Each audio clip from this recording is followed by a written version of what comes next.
That's why we were alarmed when we learned last year that more than 2,200 clients were being sent letters telling them of discontinued service from their behavioral health provider, Valley Mental Health. So our concern at the time, and continues to be, for the well-being of those clients.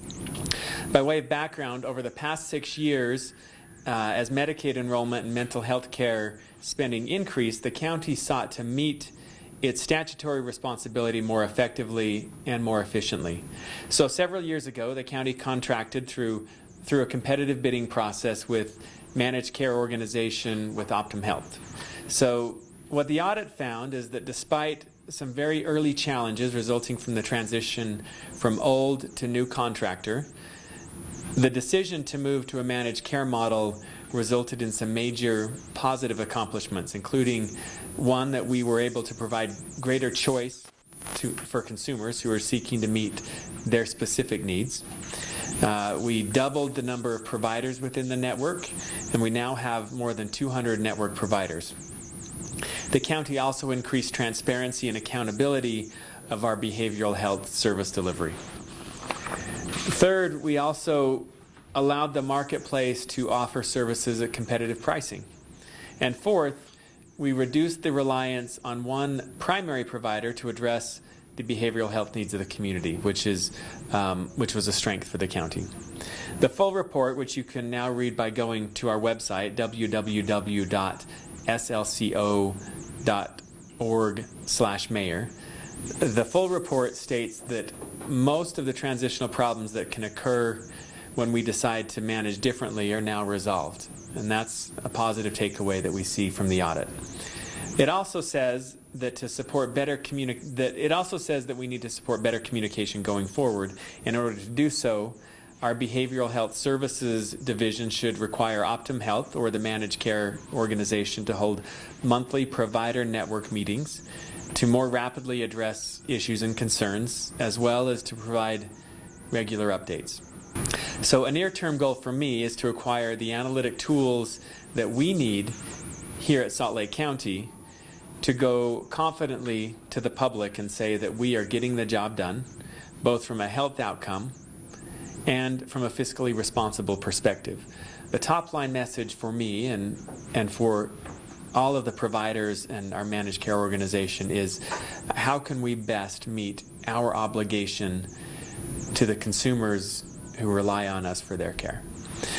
So I want to turn the microphone over to Councilman Arlyn Bradshaw, who's here as well to speak on this. First of all, I want to thank those stakeholders involved in this process that brought the concerns to the council and allowed us to take action. And I want to thank everyone who participated in the process. I'm very pleased with the result of the audit that I think shows that we have moved in the appropriate direction and gave us suggestions to continue to improve our service delivery to the public and those in need of our mental health services. As many of you know, while the mayor, as administration, is in charge of administering the contract, ultimately it is the county council that is the legal mental health authority for Salt Lake County. And we take that responsibility very seriously. And when we heard the concerns that inspired the audit, the council acted unanimously to try to find out the correct answers and address any problems that may have occurred.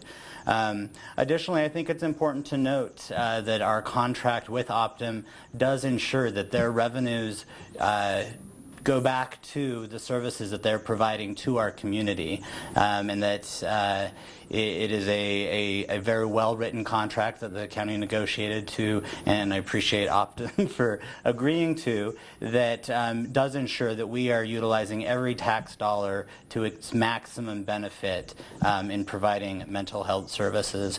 I also want to note that we have formed the 16-member Citizens Advisory Committee that will better help inform both the mayor and the council and our staff here at the county, that as we make decisions going forward, that we are receiving the proper input from all of those stakeholders that are affected by these types of decisions. First, collectively, we need to keep a sharp distinction between the service delivery model and the service quality itself. One is about delivering the service, and the other is the very quality and the essence of service, and that the quality of that service itself can only be assessed by the lived experience of the consumers receiving that service. We noted that one of the recommendations of the audit was about performance-oriented outcomes, and with that, NAMI certainly concurs. But please don't allow that to override really the primary source for indicating quality of services, and that, once again, is the lived experience of consumers. Secondly, if we presumably continue with this delivery model, we must increase the vigilance that we place as we tout a multiple provider model. We need to increase our vigilance that we place on continuity of care between levels of care, between providers and provider systems, because surely that is the risk of a model like this, and we need to pay acute attention to that. Next, we implore Salt Lake County to not let this delivery model divide consumers into two categories of, quote, SBMI, or seriously, persistently mentally ill, and more acute services, because those categories really don't describe real people, and real people won't stay put in one of those categories, nor will they stay out of those categories. They're going to be moving in and out. And current understanding of mental illness, even serious and persistent mental illness, is that it is both episodic and long-term. And so the model that you implement must incorporate that reality and not let a segregation between those service systems occur. After this audit, I have a large degree of confidence that we are moving forward in the right direction, that consumers can know that their interest is at the top of our priority list.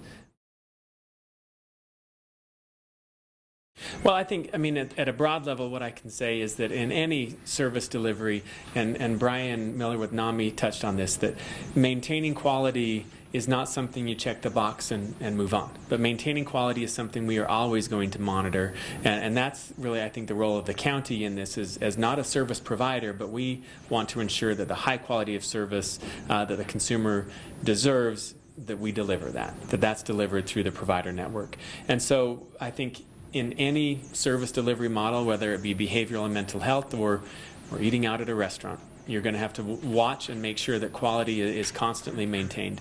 And there are going to be complaints on a regular basis, and we want to hear those complaints. We invite consumers to weigh in with us. One of the things that that's unique about the arrangement that we've structured in this model is there is an appeals process for concerns about denial of claims, that rather than, you know, what we may be familiar with in the healthcare context where you appeal to the payer itself, Salt Lake County has protected the appeal process. That appeal comes directly to Salt Lake County, and we have the ability to intervene and to ensure that appropriate decisions are being made and that the interest of the consumer is represented. And so unless anybody else wants to weigh in, I think my top line takeaway would be quality is something we're always going to watch, and there will always be concerns and feedback from consumers about whether an appropriate level of quality was delivered, and we're going to watch that and work to constantly maintain that quality, that any denials of claim are justified and not arbitrary, and we're going to watch that. Valley Behavioral Health is our single largest provider. We have 200 providers roughly. Valley Behavioral Health is the single largest and very significant one who we have the county very much cares to see them be successful in the mission that they are performing. Valley has made some decisions about how to manage their organization, and they had identified the 2,200 cuts that they were looking at and ultimately landed on 730. We've worked very closely with them to ensure that those 730 were transitioned to other providers, and I think I want the consumers to know also that the Valley Behavioral Health is a very competent provider of services, and that they're in good hands when they're with Valley Behavioral Health Services. That transition ultimately of those 730, the county was very much involved, Optum was involved, and all of those individuals were offered an opportunity to connect with another provider. Thank you, Mayor. I absolutely agree, and I want to thank the Mayor and Council for their leadership in this endeavor. The team at Valley is every bit as committed to our clients as we've ever been. We're delighted with the results of the audit. We believe that it does validate the effort and the commitment of each and every Valley employee to the clients that we serve. And we agree that this is a good public policy transition, and we look forward to partnering through all of the learning curve and working together. Rick? Yeah. Sure. Valley Behavioral Health is a critical partner in a network model. Navigating the transformation of this change that the county has implemented a few years ago has been challenging, and there had been bumps in the road. But working with Valley and the county to be able to identify and minimize any sort of impact to our consumers and our clients has been first and foremost our priority. And in working with Valley and our clinical teams, we've been able to handhold a lot and do everything we can to expand our network as a safety network to support the changes that Valley has made, and we'll continue to do so. A question to Mr.